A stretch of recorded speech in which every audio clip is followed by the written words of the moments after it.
धमाका है। और इसको अगर आप इस पूरे विजुअल को और पैन आउट करेंगे, जो दिख रहा है बहुत सारे लोग एकदम ट्रैफिक रुक गया है। और देखिए किस तरीके का ये बहावलपुर पाकिस्तान का है। बहावलपुर लश्कर का हेडक्वार्टर है और पाकिस्तान के स्ट्रेटेजिक रिजर्व्स यहाँ पर हैं। और इस हमले के बाद में पाकिस्तानी जर्नल की फोटो वीडियो आया है कि वो जख्मी आतंकवादियों को मिलिट्री हॉस्पिटल में देखने भी गया है, ट्विटर पे आया है। अब ये ऐसा चल रहा है। मैं अब अगली तस्वीर तो दिखा रहा हूँ, वो जैश के ठिकाने पर के जो हालात हैं। ये देखिए ये आतंकवादी खड़े हैं। आप नीचे देखिए वो वर्दी में, जो अभी पहले विजुअल, अभी ये दोबारा आएगा तो जो विजुअल में जी ये तो वो फायर ब्रिगेड और एम्बुलेंस वाले लोग हैं। ये देखिए ये आतंकवादी है, ये फौजी नहीं है। ये देखिए हथियार के साथ खड़ा हुआ है। जी ये आतंकी है। जी हाँ, ये आतंकवादी है। और लाइव तस्वीर सामने लाइव करके देख रहे हैं। लाइव आतंकवादी, ये आतंकवादी है। ये लाइव आतंकवादी जिंदा है, अभी दिख रहा है। और इसके इस पूरे मरकज के बाहर, बार्ब्ड वायर के बाहर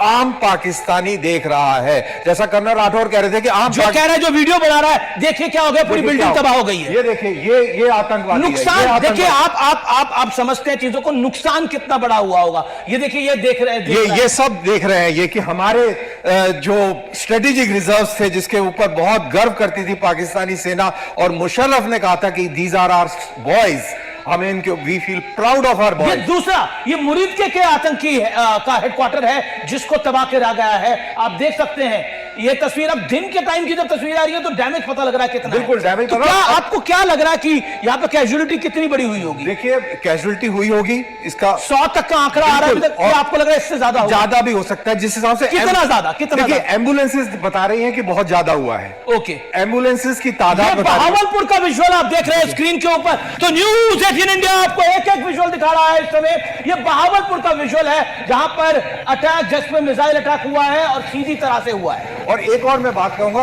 हमें ये मस्जिद, जब हम मस्जिद का बात करते हैं, मस्जिद नहीं है ये, आतंकी ठिकाना है। इस्लामिस्ट प्रोपेगेंडा सेंटर्स हैं। ये बेसिकली यहाँ पर बूढ़ों के सपने दिखाए जाते हैं और आत्मघाती इंसान तैयार किए जाते हैं, बम्बर तैयार किए जाते हैं। जो रफेल पर जो लोग रफेल का मजाक उड़ा रहे थे नींबू मिर्ची लगाकर, उनको जवाब मिल गया। हाँ यार, उनके ऊपर भी एक ऐसी तरीके की स्ट्राइक हो जानी चाहिए, तब असली में पता लगता है। खैर, on the lighter side, on the lighter side. यहाँ पे हमेश ही ये जानना बहुत जरूरी है। मैं पहले आपसे ये समझना चाहता हूँ, देखिए भारत जो जानना चाह रहा है इस समय वो है डैमेज कितना हुआ है पाकिस्तान। डैमेज का यही मैं कह रहा हूँ, 9 टारगेट्स को एक रात में हमने इंगेज किया है। ये अपने आप बहुत बड़ी अपडेट है। सेना जब ब्रीफिंग करेगी, साझा प्रेस कॉन्फ्रेंस करेगी, विदेश मंत्रालय के अधिकारी भी वहां मौजूद रहेंगे। ये बड़ी खबर है, ये बड़ी डेवलपमेंट है। वायुसेना के अधिकारी भी मौजूद रहेंगे। एक ज्वाइंट प्रेस कॉन्फ्रेंस होगी, विदेश सचिव विक्रम मिस्री भी वहां पर मौजूद रहेंगे। तो इंडिया एक बहुत स्ट्रॉन्ग मैसेज दे रहा है। रणधीर जायसवाल भी इस प्रेस कॉन्फ्रेंस में शामिल होंगे। तो कुल मिलाकर ऑपरेशन सिंदूर पे सेना की साझा प्रेस कॉन्फ्रेंस है, यानी सेना प्रेस कॉन्फ्रेंस करेगी और उसके साथ उसके साथ भारत की पूरी, जिसे कहते हैं आर्टिलरी जो है, जो विदेश मंत्रालय है, वो भी रहेगा। नीरज इस समय हमारे साथ जुड़े हैं। नीरज, आपके पास अपडेट क्या है इस समय? देन कर्नल साहब, मैं आपके पास आ रहा हूं। अमीश, देखिए सबको इस प्रेस कॉन्फ्रेंस का इंतजार है, क्योंकि असल में जमीन पे क्या हुआ, हमने अभी तस्वीरें देखी हैं, वीडियो देखे हैं, ट्वीट्स देखे हैं बहुत सारे, लेकिन सेना के अधिकारी और विदेश मंत्रालय के अधिकारी बताएंगे कि आखिर जमीन पे भारत ने क्या कुछ किया है अब तक। विदेश सचिव विक्रम मिस्री रहेंगे, सेना की तरफ से वरिष्ठ अधिकारी रहेंगे। इसके अलावा रणधीर जायसवाल भी होंगे, जो कि विदेश मंत्रालय के प्रवक्ता है। विदेश सचिव विक्रम मिस्री के बारे में बता दें, आपको याद होगा अमीश की जब सऊदी अरब से प्रधानमंत्री नरेंद्र मोदी अपनी यात्रा को छोटा करके लौटे थे, तो विक्रम मिस्री सऊदी अरब में भी मौजूद थे। यहां जब पहली बैठक हुई थी, हाई लेवल विजिट, जब एयरपोर्ट पे, वहां भी मौजूद थे। और एक और बैठक में, महत्वपूर्ण बैठक में, तो कई महत्वपूर्ण बैठकों का वो हिस्सा होते हैं, जो स्ट्रैटेजी होती है डिप्लोमेटिक। जी मैं आपके वापस आता हूं। ओके सर, आप कुछ कह रहे थे, कितना डैमेज हुआ होगा और आपको क्या लग रहा है कैजुअलिटी कितनी होगी? एक छोटी सी चीज कहूंगा प्रेस कॉन्फ्रेंस के बारे में। भारत का दस्तूर रहा है कि विदेश मंत्रालय और तीनों सेनाओं के जब साथ में रिप्रेजेंटेटिव बैठ करके प्रेस से बात करते हैं, इसका मतलब होता है कि India is at war. Okay, India is at war. तो ये जो आप देख रहे हैं कि ये प्रेस कॉन्फ्रेंस 3 लोग मिलकर के विदेश मंत्रालय के रिप के साथ होगी, हमने लड़ाई में ज्वाइन कर लिया है। India is at war now. Okay, India is at war, ये बड़ी डेवलपमेंट है कर्नल दानवीर। देखिए, India is definitely at war और पाकिस्तान ने भी कह दिया है कि इंडिया की जो स्ट्राइक्स है वो एक्ट ऑफ वॉर है। तो यानी कि पाकिस्तान की तरफ से रिटेलिएशन की भी बात हो रही है। और जो कल हम बात कर रहे थे मॉक ड्रिल्स की, वो उनकी अहमियत और ज्यादा बढ़ जाती है। और आपका एक सवाल कि कितनी कैजुअलिटी रही होगी, मैं ऐसे दिमाग लगा रहा था जब आप राठौड़ साहब से बात कर रहे थे कि 9 टारगेट्स को स्ट्राइक किया गया है। 24 स्ट्राइक्स हुई। हाँ, और इन 9 टारगेट को स्ट्राइक किया। अगर बिल्कुल कंजर्वेटिव भी बात करें, अगर कम से कम 10 आदमी में आ रहे तो 90 तो वैसे ही हो गए जी, कम से कम। और अगर 90 लोग मरे हैं और अगर तो 90 2 गुना लोग इंजर्ड भी हुए हैं। उनमें से कई लोग अभी और जहां बहाक होंगे। अभी हुरों की ट्रेन लगी हुई है, प्लेटफॉर्म नंबर 1 पर गाड़ी पहुंच चुकी है, तो वो जा रहे हैं, तैयारी है बिल्कुल एकदम। और बहुत बड़ी, मतलब मिनिमम 90 तो आप मान के चलिए। मिनिमम 90 मतलब वो तो कंजर्वेटिव, बहुत कंजर्वेटिव है। ऐसा तो नहीं हो सकता कि इतनी बड़ी एस्टैब्लिशमेंट में एक जगह पे 10 ही लोग। अगर 24 स्ट्राइक हुई है तो अब उसको उस तरीके से देख लीजिए कि 24 स्ट्राइक हुई है इंटू 10 कर लीजिए तो 250 भी हो सकते हैं। जी, लेकिन भारत का ऑपरेशन सिंदूर, जिसे हम बार बार बता रहे हैं आपको, यहां पर कैजुअलिटी की बात हो रही है। जो सोर्सेस कह रहे हैं 100 टेररिस्ट मारे गए हैं, ये तो ऑलमोस्ट कंफर्म्ड है, लेकिन ये आंकड़ा और ज्यादा है। पाकिस्तानी मीडिया का मैं आंकड़े को अगर पढ़ूं तो वो कह रहा है कि डैमेज बहुत बड़ा है। फिलहाल इसका एस्टिमेट लगाना मुश्किल है कि डैमेज कितना बड़ा है। It is a big damage. Pakistan कह रहा है this is a act of war, India is at war. यहां पर राठौड़ साहब कह रहे हैं कि भारत इस समय लड़ाई में ही है, क्योंकि जिस तरह के प्रिसीजन से भारत ने स्ट्राइक्स करे हैं और पाकिस्तान में घुस के स्ट्राइक्स करे हैं, पाकिस्तान में घुस के स्ट्राइक्स करे हैं, मिसाइल घुसे हैं। हमारी सेना नहीं घुसी है, लेकिन टेररिस्ट जो एस्टैब्लिशमेंट थी उनको निस्तेनाबूद किया गया है। और जिस तरह से अभी यहां पर कर्नल दानवीर ने कहा कि मस्जिद नहीं है, आतंकी ठिकाना था, उसको उड़ाया गया है। और पाकिस्तान के सोर्सेज इस समय कह रहे हैं डैमेज काफी बड़ा किया है भारतीय सेना ने, एक बड़ा डैमेज किया है। यह बहुत बड़ी जानकारी आ रही है, बहुत बड़ा डैमेज कर दिया है भारतीय सेना ने। पाकिस्तान के सोर्सेज कह रहे हैं ऐसी उम्मीद नहीं थी जिस तरह का डैमेज भारतीय सेना करके गई है। यह एक्ट ऑफ वॉर है और भारतीय सेना ने बहुत बड़ा डैमेज कर दिया है। कर्नल दानवीर, अब ऑफिशियल इंफॉर्मेशन जो सोर्सेज के वाले से आ रही है, पाकिस्तान कह रहा है कि एक बड़ा डैमेज है। बड़ी खबर आ रही है, अमित शाह ने कहा कि ऑपरेशन सिंदूर जो है, देश के गृह मंत्री अमित शाह, ऑपरेशन सिंदूर जो है वो पहलगाम आतंकी हमले का जवाब है। पाकिस्तान को हमने मुंह तोड़ जवाब दिया है। गृह मंत्री अमित शाह का यह बड़ा बयान। लगातार चुप थे गृह मंत्री अमित शाह लगातार कह रहे थे कि बदला तो लिया जाएगा, लेकिन हम बताएंगे बदला कैसे लिया जाएगा। पाकिस्तान को मुंह तोड़ जवाब दिया है देश के गृह मंत्री अमित शाह। कह रहे हैं जब पहलगाम में आतंकी हमला हुआ था, आपको याद होगा, देश के गृह मंत्री वहां पर गए थे और किस तरह से शांति के साथ वो ढांढस बिठा रहे थे परिवार को। लेकिन ऑपरेशन सिंदूर के जरिए भारत ने जो आतंकी हमला पाकिस्तान ने करवाया था, कायराना हमला, उसका जवाब दिया है। यह इस समय बड़ी खबर है।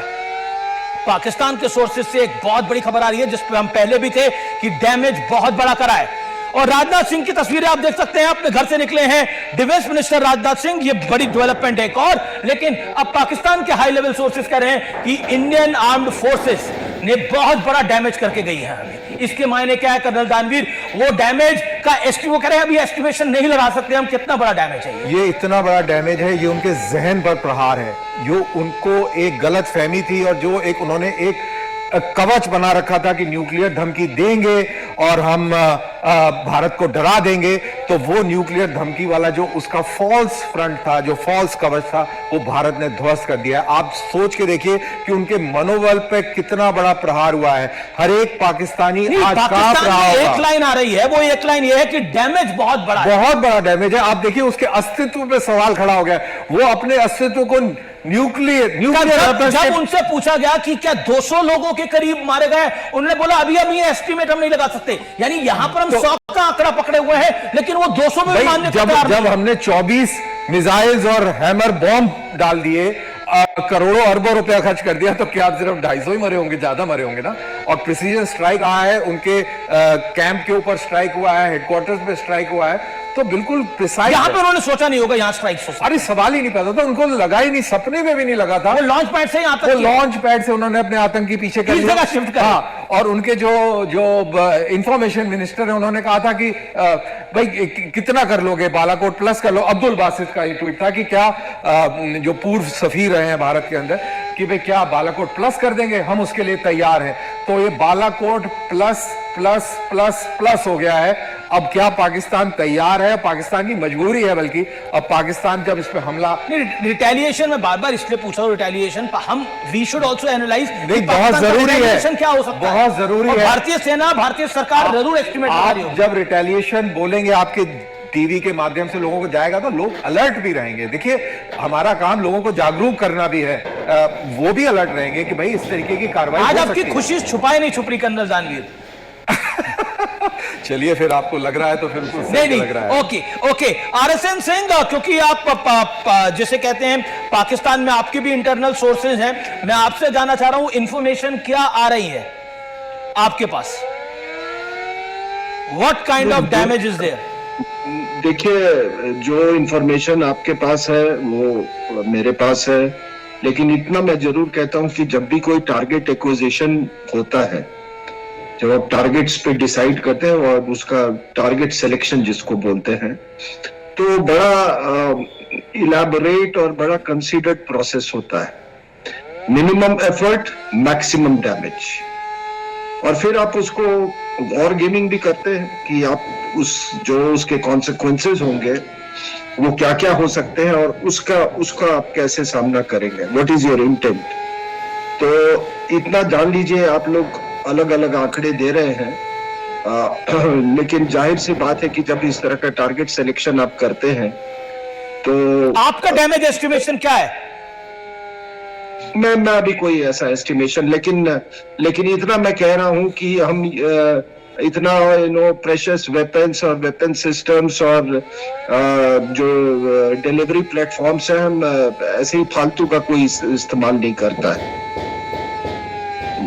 कोई ऐसे फालतू का इस्तेमाल नहीं करता है। बस only I can say is that the damage must be disproportionate. अब इसका आप अंदाजा लगा लीजिए आप। जी, इस समय 9 जगह स्ट्राइक किए हैं, अब उसमें कितने जीरो आप लगा सकते हैं, मतलब it could be 900, it could be anything. जी, it could be 900, it can be anything. लेकिन आई कैन टेल यू, यहीं पे आपका जो इंटेलिजेंस एपरेटस है ना, वो टारगेट सिलेक्शन में उनका इनपुट बहुत अहम होता है, और not only through technical intelligence, इसमें ह्यूमन इंटेलिजेंस का बहुत बड़ा रोल होता है। ह्यूमन इंटेलिजेंस का बहुत बड़ा रोल होता है, ये आप कह रहे हैं। ओके, इस समय अगर हम देखें तो कुछ पॉलिटिकल बयानबाजी भी हो रही है। कांग्रेस के 2 नेताओं ने, जिग्नेश मेवानी ने और राशिद अल्वी ने, कुछ खराब स्टेटमेंट्स दिए हैं। इस समय वो वक्त नहीं है, लेकिन फिर भी एक तरफ कांग्रेस ने बोला कि हम देश के साथ हैं, हम भारतीय सेना के साथ खड़े हैं, दूसरी तरफ ये हुआ। राजनाथ सिंह ने तीनों सेना प्रमुखों से बात करी है। इस समय की बड़ी खबर है, ऑपरेशन सिंदूर पर सेना की आगे की तैयारी पर बात की गई है। पाकिस्तान के संभावित एक्शन पर के जवाब पर बात की गई है। ऑपरेशन से पहले अजीत, पता है कल ना मैं मार्केट गई था। ऊपर जा रहा है क्या? नहीं, ऊपर जा रहा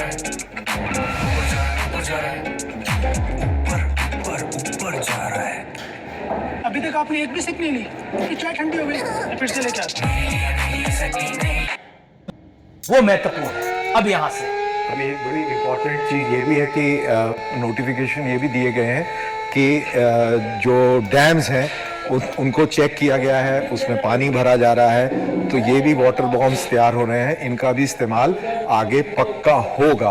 तो ये India is at war, India की लड़ाई उसी दिन शुरू हो गई थी जिस दिन पहलगाम हुआ था, और जैसा राठौर साहब बता रहे हैं कि अब ये तीनों सेनाओं के रिप्रेजेंटेटिव होंगे और फॉरेन मिनिस्ट्री का रेप होगा, और ये बता रहा है ये वो ठिकाने हैं जिसकी तस्वीरें हम आपको कई बार दिखा चुके हैं और एक बार फिर दिखा रहे हैं कि ये वो ठिकाने हैं जहां पर बड़े प्रिसाइज्ड मिसाइल अटैक्स हुए हैं, मिसाइल अटैक्स किए गए हैं। ये तमाम वो ठिकाने हैं।